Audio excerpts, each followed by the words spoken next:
இந்த கூட்டணி இதெல்லாம் பற்றி நிறைய இந்த ஹேஷியங்கள் ஜோஷியங்கள் எல்லாம் நடந்துக்கிட்டு இருக்கு இல்லையா? என்னப்பா இந்த விஜய் இப்போ தான் வந்திருக்கிறாரு, இவர் கூடலாம் யார் வரப்போகிறா, அவங்க வரமாட்டாங்க, இவங்க வரமாட்டாங்க, அப்படி இப்படின்ட்டு நம்மளை பற்றி ஒரு அண்டர் எஸ்டிமேட் பண்ணிகிட்டு இருக்காங்கல்ல.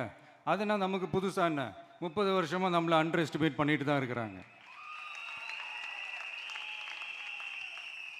ஆனால் மக்கள் கரெக்டாக நம்மளை எஸ்டிமேட் பண்ணி ரொம்ப அழகா, ரொம்ப அக்கறையா, ரொம்ப தெளிவா, ரொம்ப தீர்க்கமா நமக்குன்னு ஒரு இடத்தை கொடுத்துருக்குறாங்கல்ல. எப்படி? என் கேரியரின் உச்சமான ஒரு இடத்தை கொடுத்துருக்குறாங்கல்ல. அதை இந்த நாடே பார்த்துக்கிட்டு இருக்குல்ல.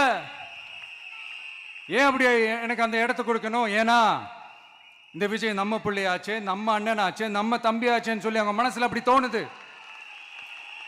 அதனாலதான் நமக்கு அப்படி ஒரு இடத்தை கொடுத்து உள்ளன்போடு அள்ளி நம்மளை அரவணைச்சிக்கிட்டு இருக்கிறாங்க.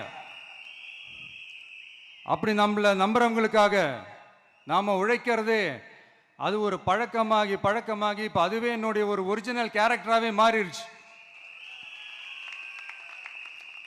இத்தனை வருஷமா இருக்கிற அந்த உழைக்கிற குணம் அது எப்படி மாறும்? அதெல்லாம் மாறவே மாறாது. அரசியலுக்கு வந்ததுக்கு அப்புறமும் சரி, ஆட்சி அதிகாரத்துக்கு வந்ததுக்கு அப்புறமும் சரி, ஒன்னே ஒன்று சொல்ற, எழுதி வச்சுக்கோங்க. இதுக்கு முன்னாடி இருந்தவங்க மாதிரியோ இல்லை இப்போ இருக்கிறவங்க மாதிரியோ ஊழல் செய்யவே மாட்டான்.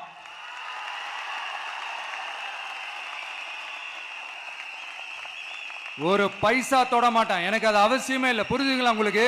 எனக்கு அதை தொட வேண்டிய அவசியமே இல்லை.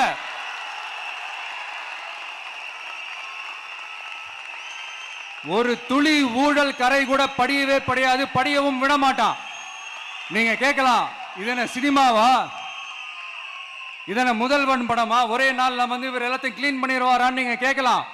ஓகே, பிராக்டிகலா அது பாசிபிள் இல்லதான். But it is a process, right? It is a process. இப்படி எதுக்குமே ஆசைப்படாத ஒருத்தன் அரசியலுக்கு வரான் அப்படின்னா, அவன் கண்ணு முன்னாடி ஏதாவது ஒரு தப்பு நடக்குது அப்படின்னா, அவன் கண்ணு முன்னாடி ஏதாவது இந்த மாதிரி ஒரு ஊழல் நடக்குது அப்படின்னா, அதை பார்த்துக்கிட்டு அவன் சும்மா இருப்பான்னு நினைக்கிறீங்க?